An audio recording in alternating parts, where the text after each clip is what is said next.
로마서 8장 31절에서 39절 말씀입니다.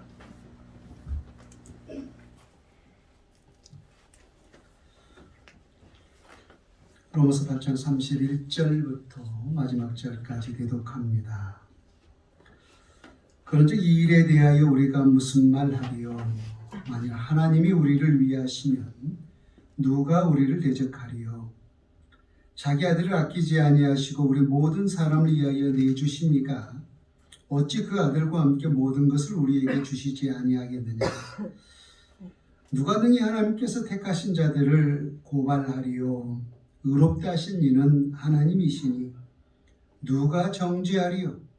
죽으실 뿐 아니라 다시 살아나신 이는 그리스도 예수시니 그는 하나님 우편에 계신 자요 우리를 위하여 간구하시는 자시니라. 누가 우리를 그리스도의 사랑에서 끊으리요? 환난이나 곤고나 박해나 기근이나 적신이나 위험이나 칼이라. 기록된 바 우리가 종일 주를 위하여 죽임을 당하게 되며 도살당할 양같이 여김을 받았나이다 함과 같으니라. 그러나 이 모든 일에 우리를 사랑하시는 이로 말미암아 우리가 넉넉히 이기느니라. 내가 확신하노니 사망이나 생명이나 천사들이나 권세자들이나 현재일이나 장래일이나 능력이나 높음이나 깊음이나 다른 어떤 피조물이라도 우리를 우리 주 그리스도 예수 안에 있는 하나님의 사랑에서 끊을 수 없으리라. 아멘. 누가 우리를 이라는 제목으로 지난 시간에 이어서 두 번째 말씀을 이어가도록 하겠습니다. 하나님께서 오늘 또 택하여 구원받은 백성들을 구원으로 이끌어가는데 그 구원에 이르는 분명한 여정이 있음을 지난 8장 30절에 말씀하셨습니다. 또 미리 정하신 그들을 또한 부르시고 부르신 그들을 의롭다 하시고 의롭다 하신 그들을 또한 영화롭게 하셨느니라 라고 했어요. 미리 정하셨다라는 것은 창세전에 하나님께서 구원받을 백성들을 선택하셨다는 거고, 정하신 그들을 부르셨다라는 것은 하나님께서 우리에게 소명을 주셨다는 것이고, 부르신 그들을 의롭다라고 한 것은 우리가 칭의라고 했죠. 의롭다 칭한. 그래서 칭의를 말하는 것이고, 의롭다 하신 그들을 또한 영화롭게 하셨다라고 하는 것은 우리를 어떠한 흠도 어떤 죄가 없는 완전체로 그리스도를 닮은 그 완전하게 하셨다라는 거예요. 그래서 우리 하나님의 사람들의 근본은 죄인이었지만은 그리스도 예수처럼 그렇게 구원받은 하나님의 사람이 되기까지는 이러한 단계와 이런 과정이 있다라는 거예요. 창세전의 선택과 또 이 땅에서의 소명과 또 그 소명받은 백성들의 칭의 그리고 영화 이런 과정을 통해서 하나님의 거룩한 백성들을 구원으로 이끄신다라는 거예요. 근데 중요한 것은 이 모든 구원의 과정은 이 모든 구원의 여정은 우리 인간의 어떠한 열심과 노력에 의한 것이 아니라 전적인 하나님의 은혜로만 이루어질 수 있다라는 거예요. 그래서 구원은 우리 모든 하나님의 사람들에게 주신 최고의 은혜요, 또 축복이요, 심지어 에베소서에서는 우리에게 주신 하나님의 선물이다라고까지 말씀을 하셨습니다. 우리 인간의 어떠한 노력에 의해서 여러분 만약에 이 구원이 이루어진다라고 한번 생각해 보십시오. 물론 내가 열심히 뭔가 노력하고 뭔가 헌신해서 내가 구원을 얻었다라고 생각하기 때문에 어떤 성취욕도 있고 어떤 자랑할 수 있는 것도 분명히 있을 거예요.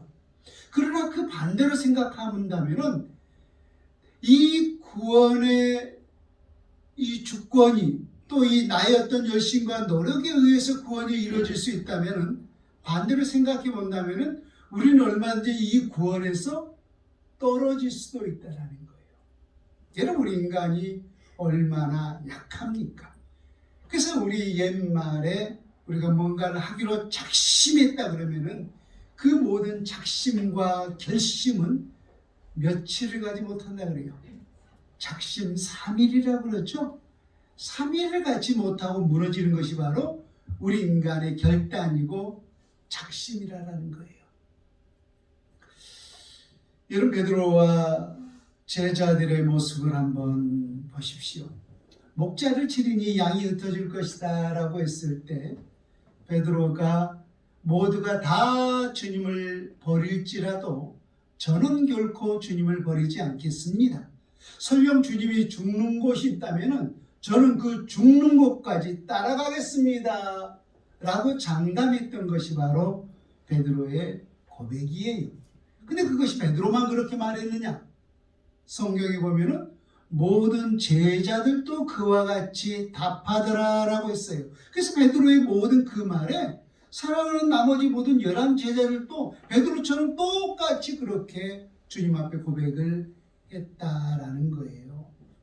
그런데 그렇게 호언장담했던 고백이 과연 지속될 수가 있었는가 하는 거예요.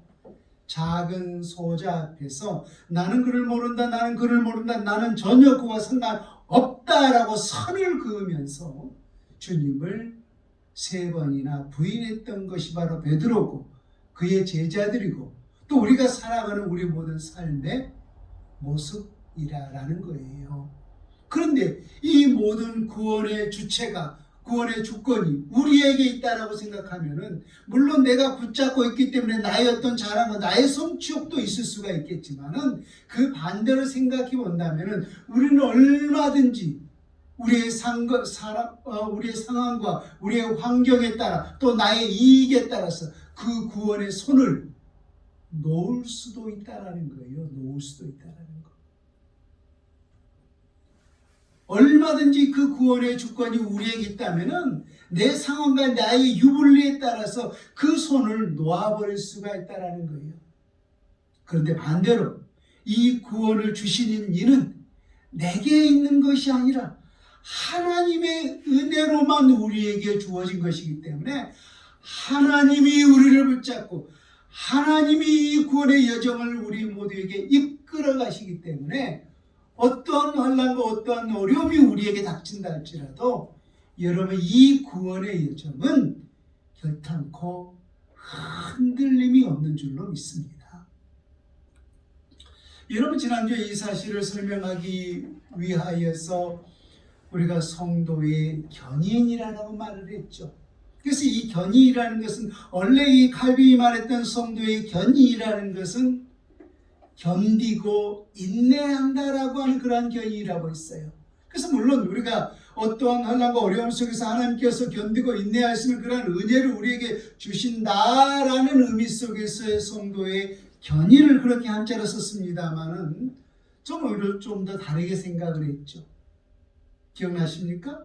자동차의 비유 있잖아요. 불법된 차를 그걸 단속하는 차가 레카차가 와서 쑥 목적지로 이끌어가듯이 고장난 차를 목적지까지 이끌어가듯이 하나님께서 우리의 모든 구원의 역사들을 이끌어가신다는 거예요. 이끌어가신다는 거.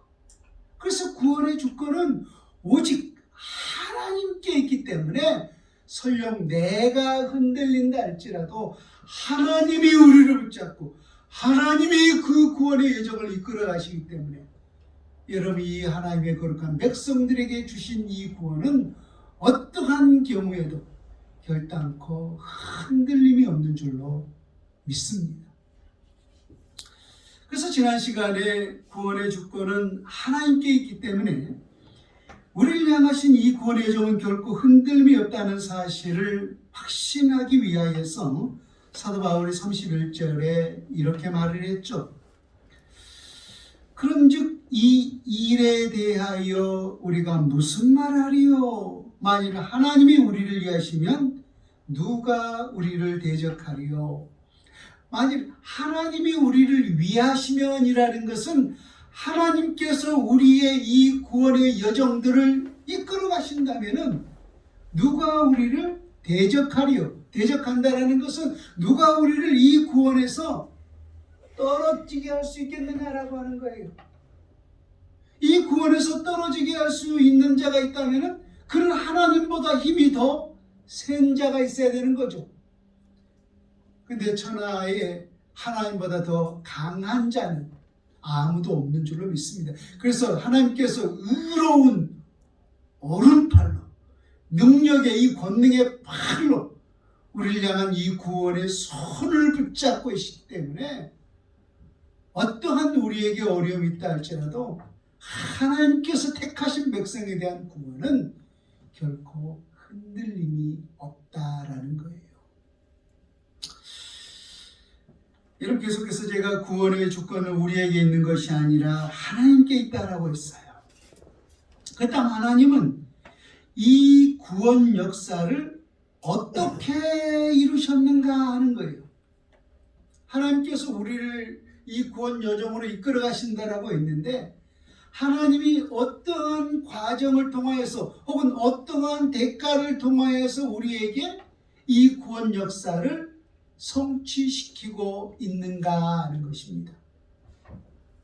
그냥 내가 사랑스러워서 내가 너를 구원할게, 사랑하는 내 아들아, 사랑하는 내 딸아, 내가 너를 구원할게, 내가 너를 영원한 나의 백성으로, 내가 나의 영원한 천국 백성으로 삼을게 라고 해서 그냥 그렇게 우리를 하나님의 거룩한 백성으로 삼아 주셨는가? 아니면은 우리를 이 천국 백성 삼기 위하여서 우리 하나님은 나를 천국 백성 되기 위하여서 뭔가 희생을, 뭔가 헌신을 행하셨는가 하는 거예요. 여러분, 오늘 본문 32절을 한번 보세요. 왜 하나님께서 택하신 백성에 대한 이 구원의 여정을 한치의 오차도 없이 어떤 어려움 속에서도 그 손을 놓지 않고 끝까지 우리를 이끌어가는 그 분명한 이유가 있어요. 32절을 보면은 자기 아들을 아끼지 아니하시고 우리 모든 사람을 위하여 내주신 이가 어찌 그 아들과 함께 모든 것을 우리에게 주시지 아니하겠느냐. 여러분, 아까도 말했지만 구원의 주권은 하나님께 있고 하나님이 우리에게 주신 최고의 축복이요, 최고의 은혜요, 최고의 또한 선물이다라고 했죠. 그런데 그러한 축복과 은혜와 그 선물을 우리에게 주기까지 하나님은 아무런 대가를 지불하지 아니하고 그냥 단순하게 나를 주님의 거룩한 백성으로 삼으셨는가? 아니면은 엄청난 대가를 지불하고서 우리를 하나님의 거룩한 백성으로 삼으셨는가 하는 거예요. 32절에 무엇을 내어주셨다라고 했어요? 우리를 위해서 독생자 예수 그리스도를 내어주신 이가라고 했죠. 아니, 자기 아들을 생명까지라도 내어주신 이가 모든 것을 우리에게 아낌없이 주시지 않겠느냐라고 하는 거예요. 여러분, 우리 모든 인간사회에 살고 있는 모든 사람들이 많은 헌신을 통해서, 많은 수고를 통해서, 많은 노력을 통하여서 얻은 그 무언가가 있다면은 우리는 그것을 굉장히 소중히 여기고요, 그것을 어떤 사람에게도 빼앗기지 않으려고 하는 그런 열심이 있어요. 단순하게 생각을 해볼까요? 우리 제이재성이 참 엄마 옆에서 착하게 예배를 잘 드리고 집중하면서 있는데 좀 찔립니까? 잘 드리고 있는데 엄마가 누군가 엄마에게 시험을 해요. 100억을 줄게 우리 재성이와 제이를 줘 주시겠습니까? 라고 100억과 제이와 재성이를 바꾸자 그러면은 엄마가 바꿀 것 같습니까? 바꾸지 않을 것 같습니까?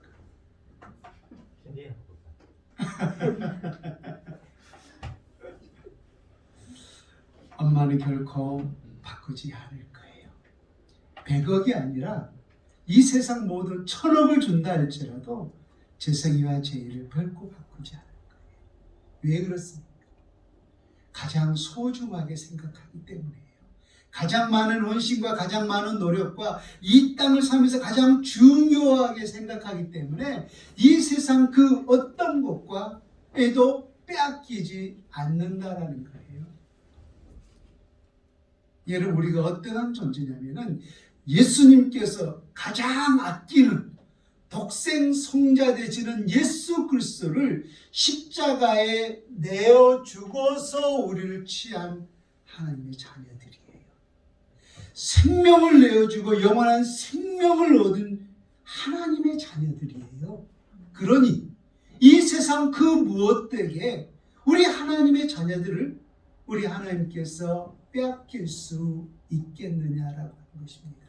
그래서 32절에 방금도 우리가 보았지만은 자기 아들을 아끼지 아니하시고 우리 모든 사람을 내주시니가 어찌 그 아들과 함께 모든 것을 우리에게 주시지 않겠느냐라고 했던 거예요.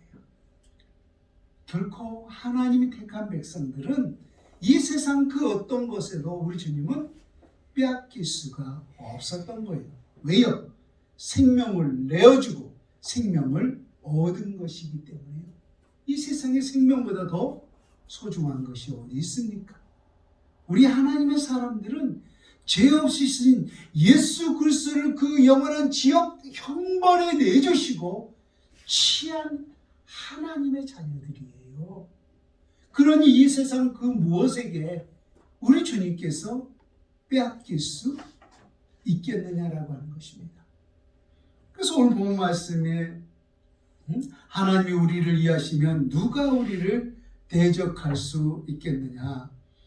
하나님이 우리의 모든 구원 여정을 이끌어 가신다면 누가 우리를 이 구원의 여정에서 떨어지게 할 수 있겠느냐라고 하는 것입니다.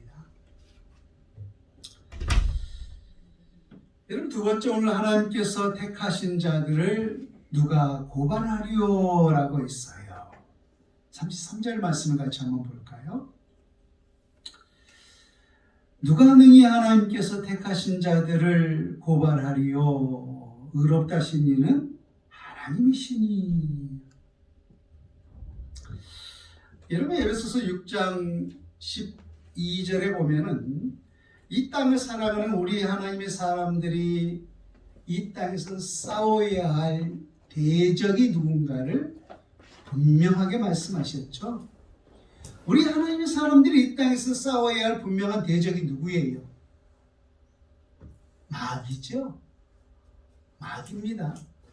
그래서 우리가 살아가는 이 땅은 영적인 보이지 않는 영적 전쟁터라고 했어요. 그래서 6장 12절에 보면은 우리의 싸움은 혈과 육을 상대하는 것이 아니요 통치자 있고 권세들과 이 어둠의 세상 주관자들과 하늘에 있는 악의 영들을 상대함이라라고 했어요. 그래서 우리가 그 악의 영들을 상대하기 위해서 뭘 입으라고 했어요? 전신 갑주를 입으라. 전쟁에 나간 이 전쟁터에 나간 용사들이 이 갑옷을 입고 이 적들과 싸우잖아요. 그와 같듯이 머리에서부터 발끝까지 우리 하나님의 사람들은 이 전신 갑주를 이 마귀와 싸울 수 있는 이 전신 갑주를 입으라라고 말씀을 하셨어요. 근데 이 마귀가 우리 하나님의 사람들에게 싸움을 걸어오는데 어떻게 걸어오는가 하면은 그의 이름대로 우리에게 싸움을 걸어와요. 그의 이름대로 우리에게 싸움을 걸어온다는 거예요. 무슨 말이냐면은 자, 우리 성경을 같이 한번 찾아볼까요? 요한계시록 12장으로 가보세요. 맨 뒤편에 요한계시록이 있죠. 요한계시록 12장 9절에서부터 10절까지 보면은 요한계시록 12장 9절에서 10절까지 큰 용이 내쫓기니 옛뱀 곧 마귀라고도 하고 사탄이라고도 하며 온 천하를 꿰는 자라. 그가 땅으로 내쫓기니 그의 사절도 그와 함께 내쫓기니라. 내가 들으니 하늘에 큰 음성이 있어 이르되 이제 우리 하나님의 구원과 능력과 나라와 또 그의 글쎄의 권세가 나타났으니 우리 형제들을 참소하던 자 곧 우리 하나님 앞에서 밤낮 참소하던 자가 쫓겨났고 라고 했어요. 그러니까 우리가 이 땅에서 싸워야 할 대적이 마귀라고 했죠. 근데 마귀는 어떻게 우리에게 싸움을 걸어오느냐 하면은 그의 이름대로 우리에게 싸움을 걸어온다고 했어요. 근데 마귀의 이름이 뭐예요 지금 오늘? 큰 용, 옛뱀, 마귀, 사탄, 이것이 다 마귀의 이름이에요. 다양한 이름이에요. 이 뭘 우리가 생각해 보면 알 수가 있느냐면은 여러분 마태복음 1장 21절에 보면은 아들을 낳으리니 이름을 뭐라고 있어요? 예수라라고 있죠. 또 그 이름을 임마누엘이라 하리라라고 있어요. 그래서 예수라고 하는 이름과 임마누엘 두 가지의 예수님의 이름이 있죠. 물론 구약에서 하나님의 이름은 더 많죠. 여호와 라파, 여호와 니시, 여호와 샬롬 얼마나 많습니까? 그거 다 뭐예요? 그분이 하시는 사역이죠. 그분이 어떠한 일을 하신가? 여호와 라파, 나는 치료의 하나님이라는 거예요. 여호와 샬롬, 나는 너희에게 평강을 주신 하나님이라는 거예요. 여호와 니시, 나는 너희에게 승리를 주신 하나님이라는 거예요. 예수라고 하는 뜻이 뭐라고 했어요? 자기 백성을 죄에서 구원할 자라고 했죠. 그래서 우리가 예수님 믿으면 구원 얻는다는 그 말이 바로 예수는 자기 백성을 죄에서 구원한다는 거예요. 또 우리 하나님은 임마누엘이라고 말하죠. 왜? 하나님이 이 한 시간에도 영으로 우리와 함께 하시기 때문에. 그래서 이름은 곧 그의 사역이에요. 이름은 그가 어떠한 일을 하는가를 나타내고 있는 존재인 거예요. 그래서 마귀와 큰 용과 옛뱀과 사탄은 이건 뭐 각자의 이름뿐이지만은 그 마귀가 하는 일이 뭐냐? 다시 보세요. 9절에 보면은 큰 용이 내쫓기니 옛뱀 마귀라도 하는 사탄이라도 하며 뭐라고 했어요? 그 다음에 온 천하를 꿰는 자라라고 했어요. 그래서 마귀가 하는 일은 온 천하에 살고 있는 모든 사람들을 꿰는 거예요. 꿰는다라는 것은 진심으로 꿰는 거예요? 거짓으로 깨우는 거예요? 거짓이죠. 그래서 비슷하지만은 뭔가 설득력이 있어야 우리 거기에 꿰서 넘어가잖아요. 그래서 많은 이단의 특징이 뭐예요? 하나님의 비슷한 말씀을 가지고 둘러쳐서 하나님의 백성들을 꿰는 거죠. 그래서 또 다른 이름이 속이는 자, 거짓말하는 자. 마귀는 늘 일만 열만 거짓말이에요. 거짓말.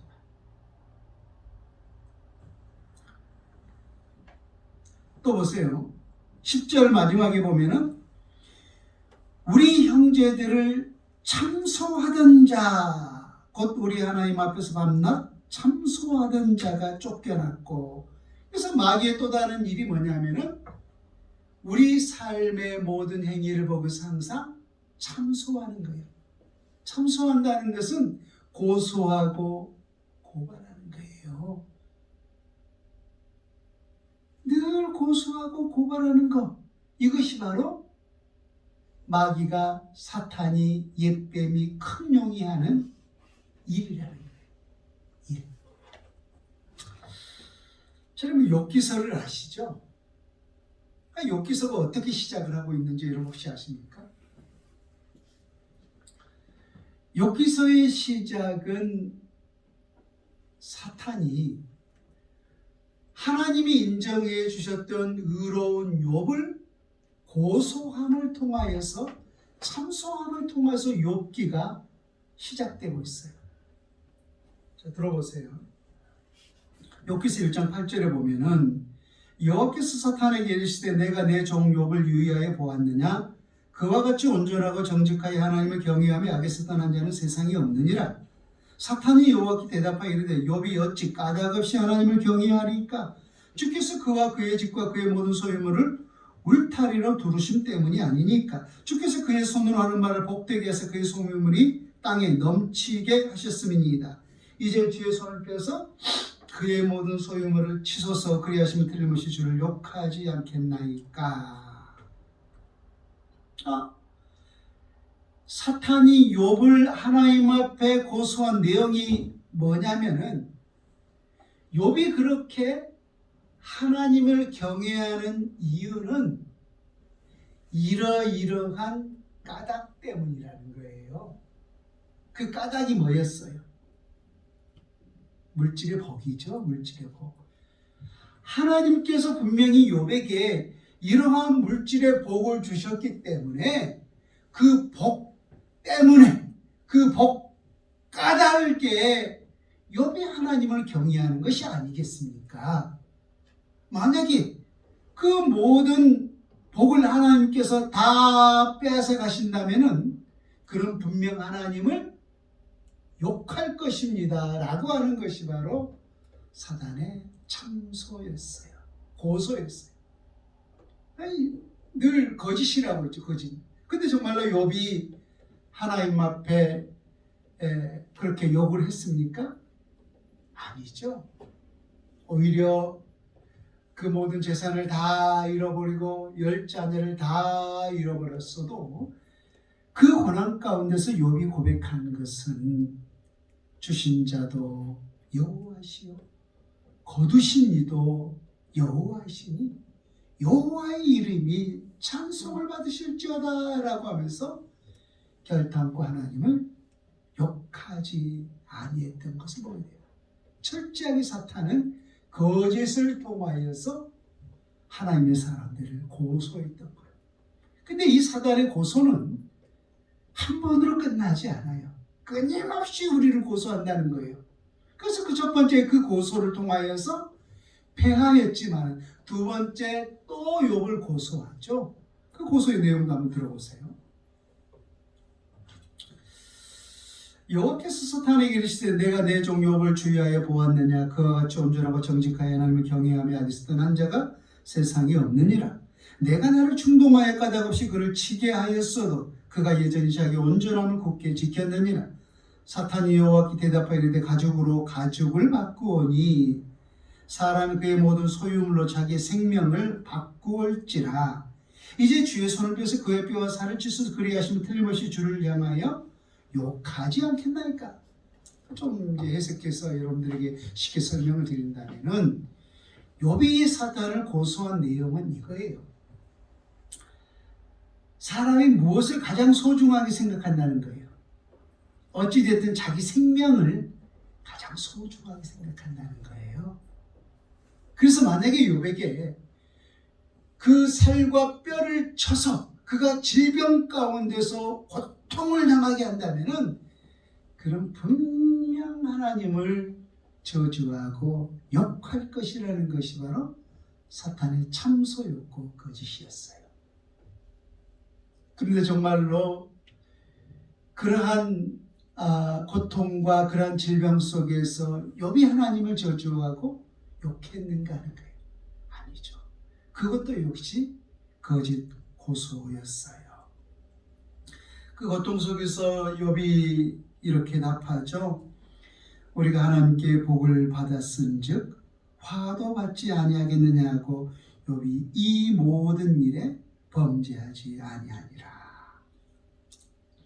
늘 욥은 늘 사탄이 이처럼 우리 하나님의 사람들의 어떤 삶의 행위 그런 모든 것을 가지고 항상 참소하고 거짓을 통하여서 우리를 고소하고 고발하는 거예요. 왜 우리 하나님의 사람들을 고소하고 고발하는지 그 이유가 있어요. 여러분, 누구와 누구 사이를 멀어지게 하는 것을 우리는 무슨 간질이라고 해요? 다울다라게 좀 이간질한다 그러죠. 이간질한다. 그러니까 그 사이를 무슨 말을 통하여서 멀어지게 하는 것을 우리가 이간질한다는 거예요. 그러니까 사단이 우리 살아가는 삶의 어떤 행위를 놓고 하나님 앞에 참소하고 고소하는 내용은 우리와 누구의 사이를 멀어지게 하는 데 목적이 있는 거예요. 하나님과 우리의 사이의 관계를 멀어지게 하는데 목적이 있는 거예요. 이는 우리가 지난번에 보면은 사도 바울의 그런 고백을 우리가 로마서 7장에서 알잖아요. 나는 선을 행하기를 원하지만은 죄악이 그 한가운데 있는 그 모습을 발견하게 되노라. 오라 나는 곤고한 사람이로다. 이 사망의 몸에서 누가 나를 건져내랴. 스스로 탄식하는 모습을 보지 않습니까? 여러분 사도 바울도 엄청나게 우리가 성경을 유추해 보건대 이 사단의 공격과 고소가 있었음을 보게 돼요. 이건 제가 유추해 있다라고 했어요.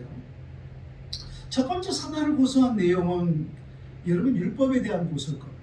무슨 과거 바울이 처음부터 예수님을 믿게 된 사람입니까? 아니면 핍박자였다가 예수님을 믿게 되었어요. 그럼 바리새파 사람으로서 누구보다 율법을 온전히 지킨다고 생각했고 율법에 열심 있는 사람이라고 생각했잖아요. 근데 나중에 깨닫고 보니까 그는 정작 율법을 지켰어요? 아니면 율법을 지키지 못했어요? 오히려 율법을 지키지 못한 사람이라죠. 그때마다 악한 사단이 바울을 고소한 내용이 뭐겠어요? 너는 위선자라는 거예요. 너는 위선자. 너는 하나님의 말씀을 겉으로만 지킨 척 하면서 실제로 그 내용은 전혀 지키지 못하는 너는 위선자 아니냐고 하면서 공격했습니다. 또 두 번째는 행위에 대한 고소가 이어졌을 거예요. 로마서 7장 15절을 보면 바울이 이렇게 고백해요. 내가 행하는 것을 내가 알지 못하노니 곧 내가 원하는 것을 행하지 아니하고 도리어 미워하는 것을 행함이라. 이것은 바울만 그럽니까? 우리도 그렇습니까? 우리 하나님의 사람들이 제일 위안 삼은 말이 뭐예요? 마음은 이렇게 육신이 약한지라라고 스스로 이야기하잖아요. 여러분 우리 하나님의 사람들이 이것을 행한다라면 이것을 행하면 이것이 죄가 된다라고 하는 사실을 알면서 행하는 거예요? 아니면 몰라서 행하는 경우가 많아요. 몰라서 행하는 경우는 진짜 100에 하나 1000에 하나일 거예요. 거의가 이것을 행하면은 이것이 죄가 되고 하나님의 사람으로서 이것을 이런 행위를 한다면은 그것이 분명히 하나님 앞에서 부끄러운 행위요 부끄러운 짓이라는 사실을 알아요. 알면서도 때때로 그 육신을 이겨내지 못해서 육신의 욕망과 육신의 욕을 이겨내서 행하지 못하는 경우가 많다라는 거예요. 근데 그럴 때마다 이 죄책감을 통해서 누가 우리를 고소합니까? 사탄이 고소하죠. 야, 내가 그러고도 그럴 수 있냐? 내가 그 짓을 하고도 네가 교회 나간다고 하나님의 사람이라고 네가 그럴 수 있느냐? 그런 생각이 우리에게 강하게 작용하고 그 생각이 우리를 붙들면은 우리는 누구에서 멀어질 수밖에 없는 거예요. 우리는 하나님에게서 멀어질 수밖에 없는 거예요. 우리는 교회 생활에서 멀어질 수밖에 없는 거예요. 여러분 물론 우리가 하나님의 사람으로서 그런 생각조차 들지 않는다면 이것은 하인받은 가슴이에요. 이건 냉가슴이에요. 우리가 죄를 지었으면 분명히 그의 죄에 대한 죄책 때문에 죄책감을 느껴야 되는 것이 마땅한 거예요. 그건 당연한 거예요. 그러나 중요한 것은 그 다음 수순이 뭐예요? 아이고 무서워 나는 죄 지었으니까 나는 숨어야지 라고 하면서 그냥 잠수 타는 것이 옳은 거예요? 아니면 천부여 의지 없어서 하나님 나는 오늘 또 이렇게 주님 앞에서 하나님의 말씀이 무너지고 말았습니다. 이 죄인을 불쌍히 여기지 없어서 하나님 앞에 두 손 들고 나와야 하는 것이 옳은 것입니까? 부자잖아요. 그렇게 해서 무너진 자가 누구예요? 가룟 유다잖아요. 가룟 유다는 은 30에 예수님을 파는 것을 알았어요. 아니, 그것을 알고 자기 스스로 죄책감을 느꼈어요. 그렇다면 그것이 잘못이라는 사실을 알았으면 그 다음 행위가 뭐예요? 주님 앞에 두 손 들고, 주님, 나는 이것밖에 안 된 존재입니다. 그래서 나의 본질은 늘 죄인이거든요. 하나님이 나를 도와주시지 않으면 나는 이렇게 늘 무너질 수밖에 없는 그러한 존재에 불과합니다. 나를 불쌍히 여겨줄 주님 앞에 나아가야 되는 거죠. 그래서 우리 하나님의 거룩한 백성들의 이 구원